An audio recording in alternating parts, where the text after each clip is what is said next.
Matapos makuha ang makasaysayang bronze medal sa 19 Hangzhou Asian Games noong nakaraang taon, magbabalik aksyon ang Philippine Sepak Takraw Team ngayong Mayo para sa 2024 ISTAF Sepak Takraw World Championship. Yan ang ulat ni Daryl Oclares.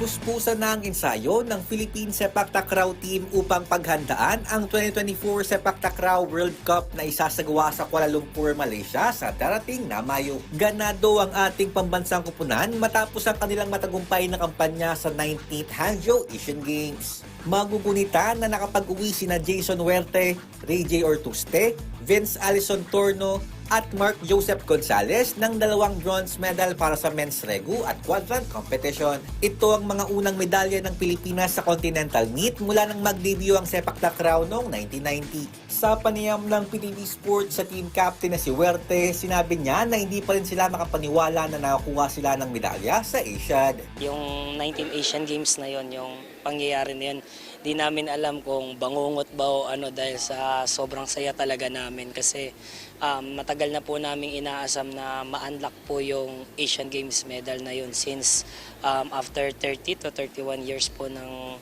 Sepak Takraw sa Asian Games. Kumbaga lahat ng paghihirap ng mga coaches, officials at saka ng mga players namin is nagbunga talaga, ma'am.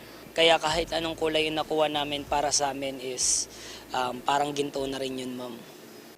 Ngayong taon ay panibagong hamon ang haharapin ng ating national team sa kanilang pagsabak naman sa world stage ng Sepak Takraw. Ayon kay Huerte, 2015 pa nang uli silang sumalang sa ISTAF World Cup kung saan sila nagtapos sa ikatlong pwesto sa men's regu. Kaya bukod sa punteriang medalya, layon din nila na mabigyan ng exposure ang mga bagong manlalaro sa koponan.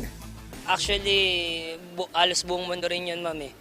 Kumbaga kung sino po yung magpapadala ng Sepak Takraw sa world na tournament na yun. Yun po yung mga, especially ma'am, kung sino rin po yung mga nakalaban namin nung Asian Games. Sila rin po talaga yung nandun. Kumbaga magkakasubukan po ulit ng mga kalibre ba ma'am kung sana naman po. Sa alang-alang ngayon ng mga youngsters namin ma'am, to expose din po sila.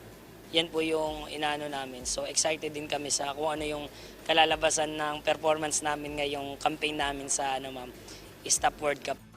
Dagdag pa ni Huerte, bagamat 2 taon pa ang hihintayin, pinaghahandaan na rin nila ang 2026 Asian Games na gaganapin sa Aichi at Nagoya, Japan. Daryl Oclares para sa Pambansang TV sa Bagong Pilipinas.